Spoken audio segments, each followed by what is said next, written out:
महाराष्ट्र में राजनीति का परिदृश्य बदल चुका है। 45 साल का इतिहास बदल गया। अब भाषाई विवाद से लेकर मौका परस्त होने तक के आरोप चाचा भतीजा और ठाकरे बंधुओं पर लग रहे हैं।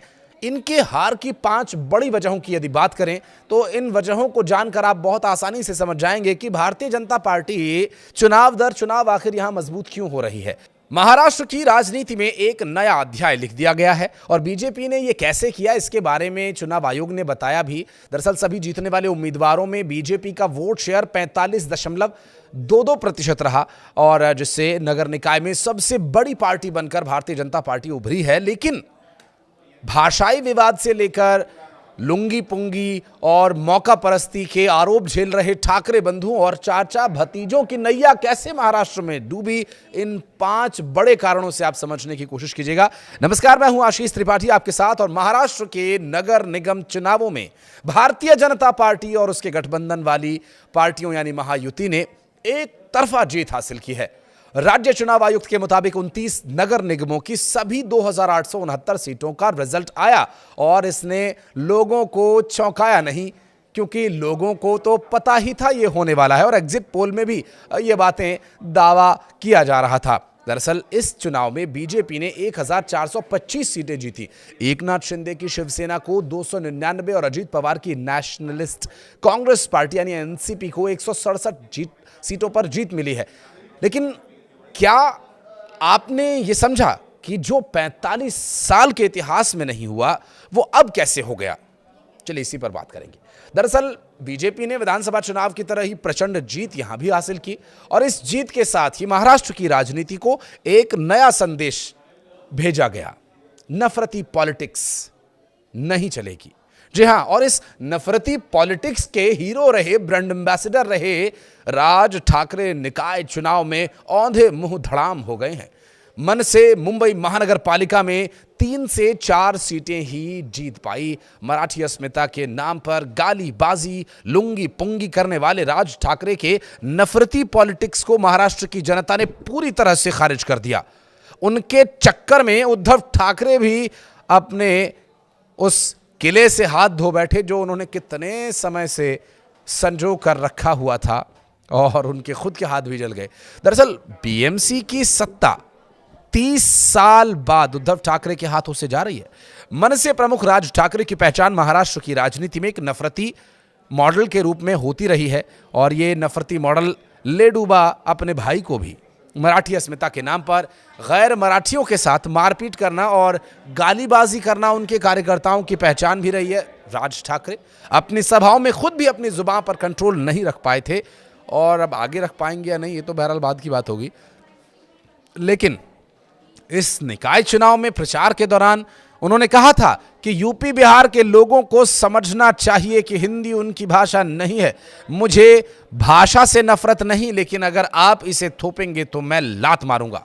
और मारो लात, मार के दिखाओ लात। राज ठाकरे यहीं नहीं रुके। उन्होंने कहा था कि वो चारों तरफ से महाराष्ट्र आ रहे हैं, आपका हिस्सा छीन रहे हैं। अगर आपकी जमीन और भाषा चली गई तो आप खत्म हो जाएंगे। ठाकरे के इस बयान का बहुत विरोध हुआ था। यही नहीं, बीजेपी के पक्ष में प्रचार करने आए अन्नामलाई पर भी राज ठाकरे ने टिप्पणी की थी और उन्हें रसमलाई कहकर उनका मजाक उड़ाया था। साथ ही नारा दिया था कि बजाओ पुंगी भगाओ लुंगी। राज ठाकरे के इस चुनाव में ये सारे उनकी जो बड़बोलेपन थे वो धराशायी हो गए, क्योंकि लोगों ने स्वीकार किया कि ये नफरत से पॉलिटिक्स तो नहीं चलने वाली और जिसकी राजनीति का आधार ही नफरत हो तो वो विकास क्या ही करेगा। राज ठाकरे इस चुनाव में अपने पुराने अंदाज के जरिए अपनी खोई जमीन को वापस पाना चाहते थे, लेकिन उनके साथ वही हुआ कि आधी छोड़ पूरी को धावे, पूरी मिले ना आधी पावे।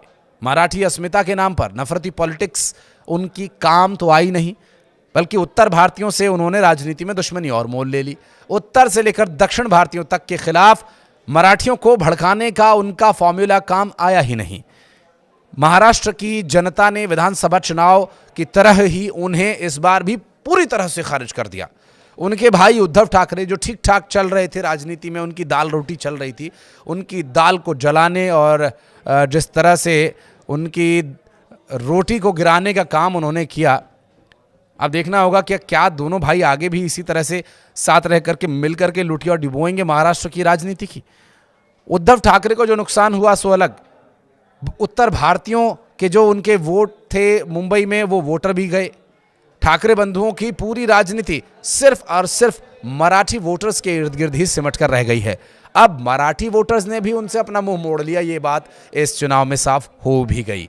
बीजेपी की राजनीति में जहां ठाकरे बंधुओं को लेकर के या चाचा भतीजे को लेकर के कभी टारगेट नहीं रहा, वो सिर्फ विकास और काम की बात कह करके लोगों के बीच जाते रहे, जिसके लिए एक बड़ा चेहरा बनकर के उभरे महाराष्ट्र के मुख्यमंत्री देवेंद्र फडणवीस ने चुनाव के दौरान यह कहा भी था कि मैं भी मराठी हूं, मैं कोई बाहर से थोड़ी आया हूं, महाराष्ट्र के लोगों के लिए मैं भी लड़ता हूं, नागपुर भी महाराष्ट्र में ही है।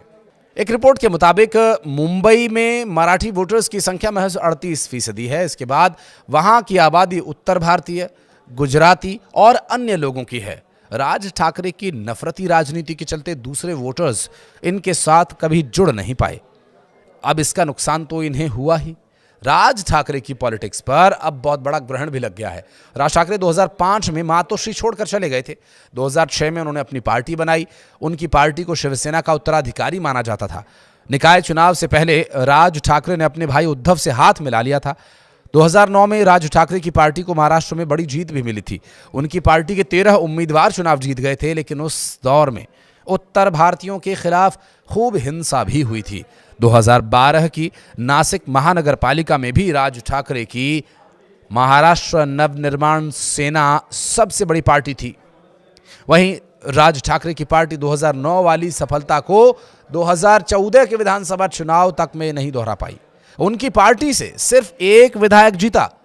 2019 में भी यही हश्र हुआ।